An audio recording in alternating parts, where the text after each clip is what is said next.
China and India, they're buying a lot of physical silver. Also, the Gulf cooperation countries, which is like Saudi Arabia, UAE, Qatar, Bahrain, and Kuwait. They had a deal with China back in December of 2022 to cooperate in building their infrastructure, and it even mentions photovoltaics, which is for solar panels. So yeah, all these countries are buying a huge amount of physical silver. In the West, the LBMA and COMEX is more of a paper market, and I think that's why the price of physical silver in Shanghai is higher than the Western prices, because it's for real physical silver. Most people think silver is moving because of inflation. That's wrong. According to Mario Innecco, what's really driving silver right now is a global scramble for physical metal led by China, India, and the Gulf states. While the West trades paper promises, the East is quietly draining real supply. And once you understand who is buying, why they're buying, and how little silver is actually available, you'll realize why this move may only be getting started. Yeah, I do. And it's not just because of inflation. It's because of the supply, especially with silver. I know there's a lot of silver in the world from past production, but it's in places that is really hard to get and recycle. But so right now, yeah, there's a desperate rush to get physical silver. There's a huge shortage. We've seen the mining supplies not match the demand for the last 5-6 years. And that's why I think the price of silver needs to go up at multiples in order for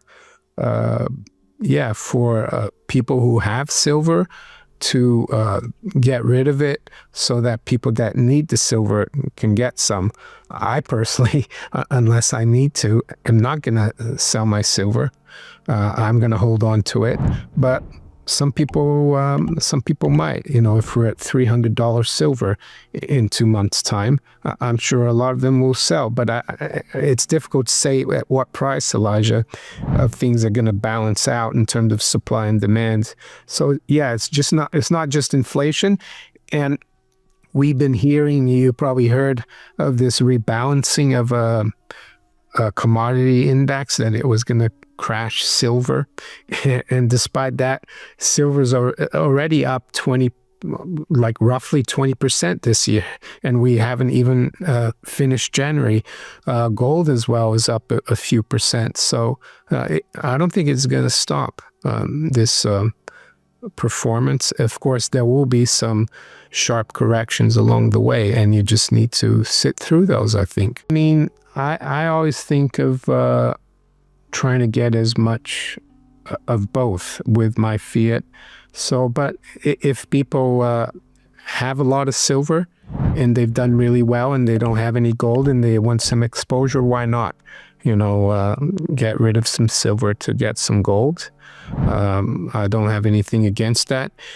But the other important thing about the gold-silver ratio is that you and I and others in this space have always been telling people that for you to have a real raging precious metals bull market, you need to see silver outperforming. And that's what we're getting. So this is, I think, in my opinion, just the beginning. And I don't know how long it's going to take. But if you look back to 1933 and 1980, when the credit cycle bottomed, the Dow gold ratio, in 1933 was 2-to-1, 1980 was close to 1-to-1, and we're still just above 10-to-1, the Dow gold ratio. So I think there's still a lot of room in the precious metals bull market, especially relative to the stock market. China and India, they're buying a lot of physical silver. Also, the Gulf cooperation countries, which is like Saudi Arabia, UAE, Qatar, Bahrain, and Kuwait, they had a deal with China back in December of 2022 to cooperate in building their infrastructure. And it even mentions photovoltaics, which is for solar panels. So yeah, all these countries are buying a huge amount of physical silver. In the West, the LBMA and COMEX is more of a paper market. And I think that's why the price of physical silver in Shanghai is higher than the Western prices, because it's for real physical silver. And that's why the Chinese as well, they've put export controls since the 1st of January this year on exports of silver. And yeah, I think it's about $10 premium over in China. And then you can also, I mean, when you take delivery in China, you pay VAT. But Eric Young, who's also known as King Kong, he does a very good job of differentiating the price with VAT and the price without VAT. And even without VAT, I think silver's trading around $100. I think today it's sell about 101 on the Shanghai Gold Exchange. So that's why it's happening. It's because it's a real physical market in the Middle East and the Far East and in India, while here in the West, it's still kind of a hybrid, but eventually I think there's no way that the price in London and New York won't catch up to the price in China or even India. I think there's a 17% premium. We have a danger of hyperinflation, and I think that's why, because there's no way that they can rein in the debt and contain inflation. If anything, they're going to keep fooling the public about what inflation is, and they're always going to find someone else to blame for it, like maybe Iran or China, but not the Fed, of course. Mario Innecco points out that China, India, and the Gulf cooperation countries, including Saudi Arabia, the UAE, Qatar, Bahrain, and Kuwait, are aggressively accumulating physical silver, not paper contracts. These nations signed infrastructure cooperation deals with China back in late 2022, specifically mentioning photovoltaics, or solar panels, one of the most silver-intensive technologies in the world. This isn't speculation. It's industrial demand tied directly to long-term energy and infrastructure plans. At the same time, Western markets like the LBMA and COMEX remain largely paper-driven, where silver is traded as leverage, not metal. That's why physical silver in Shanghai consistently trades at a premium to London and New York, because delivery actually matters there. This isn't just an inflation story. Silver faces a structural supply problem. While there's silver above ground from past production, much of it is locked away in electronics, landfills, or products that are difficult and uneconomical to recycle. Mining supply has failed to meet demand for 5 to 6 consecutive years. Innecco argues prices must rise dramatically, potentially multiples higher, not because of hype, but because higher prices are the only mechanism that can force existing holders to part with scarce metal.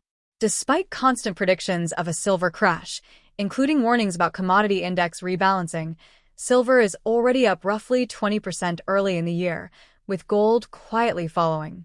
That kind of resilience suggests this move is structural, not speculative. Historically, real precious metal bull markets are led by silver. And that's exactly what's happening now. When silver outperforms gold, it typically signals a deeper monetary shift, not a short-term trade.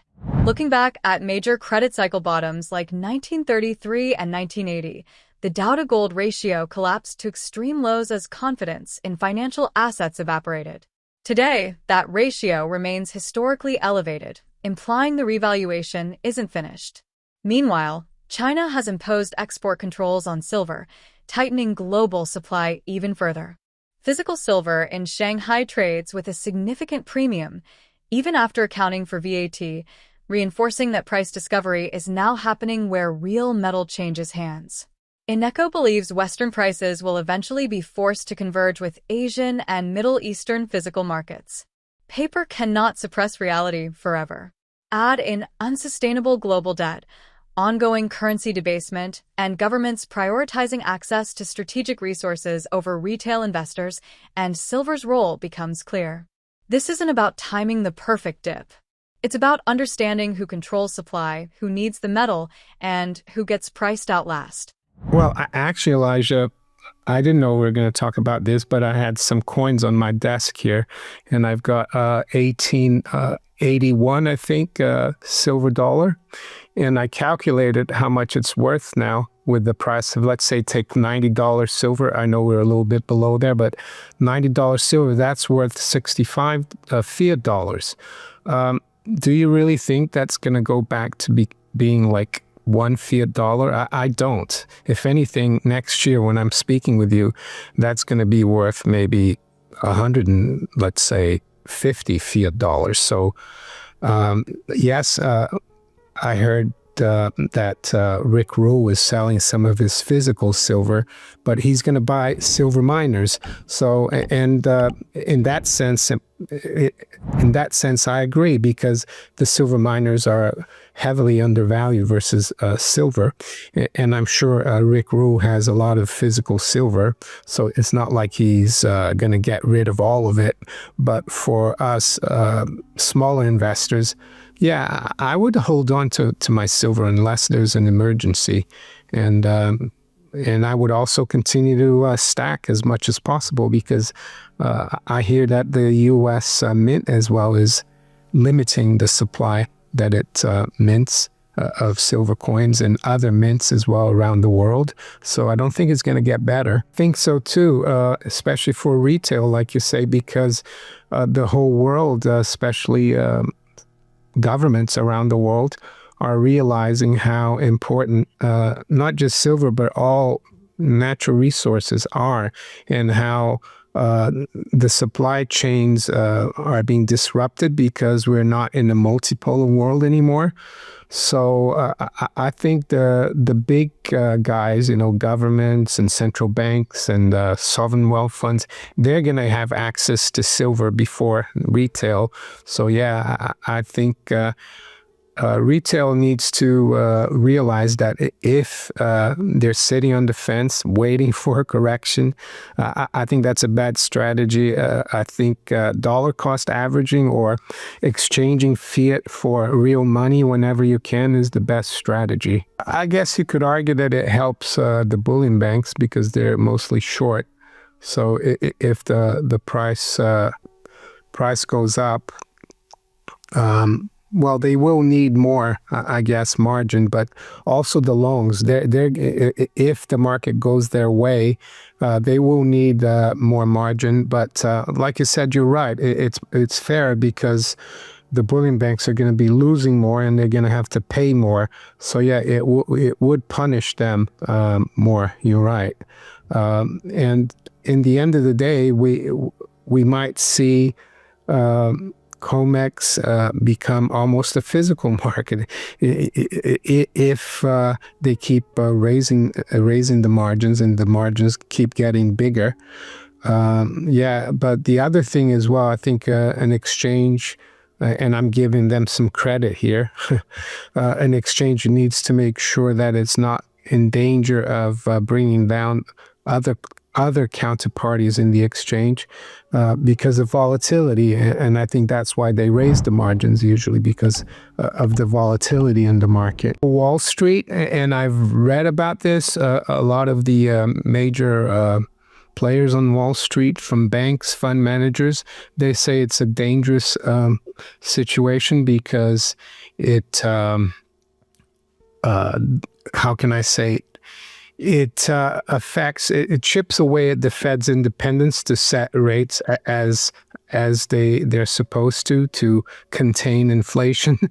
Even though, Elijah, I think the Fed is an inflation machine, but the majority of people in the markets and on Wall Street think otherwise. But that's a different topic. So yeah, it's seen as infringement on the Fed's independence. And people worry that if Trump or the DOJ really goes after Powell, it gives a really dangerous signal in the future. It's not totally just about Powell, is about the next Fed chairman or chairwoman. They would be thinking twice before doing something radical to perform, the objectives that they should follow from Congress of maintaining price stability and full employment. So yeah, it's a danger. And I think it's one of the reasons why, not the sole reason, because gold and silver were doing well anyway prior to the announcement from the DOJ. Yeah, and I know Trump has been pressuring Powell, but he's kind of left him alone right now. And but even if we didn't have this attack on the Fed by Trump, I don't think the fundamentals for gold and silver or precious metals in general would change, because the underlying problem we have is too much debt, and that debt can only be serviced and sustained by even more debt being issued, or more reserves or money being printed by the Fed, and more borrowing done by the U.S. Treasury, by the U.S. government. So I don't think fiscal policy and monetary policy are going to go tight anytime soon. Silver isn't moving because of headlines. It's moving because the world is quietly repricing real assets in a debt-saturated system. Corrections will happen. Volatility is guaranteed. But when physical demand leads and supply keeps tightening, the long-term signal matters far more than the short-term noise. If you found this breakdown valuable, like the video, subscribe, and share it with someone who still thinks silver is just another trade. Because once paper breaks, only physical remains.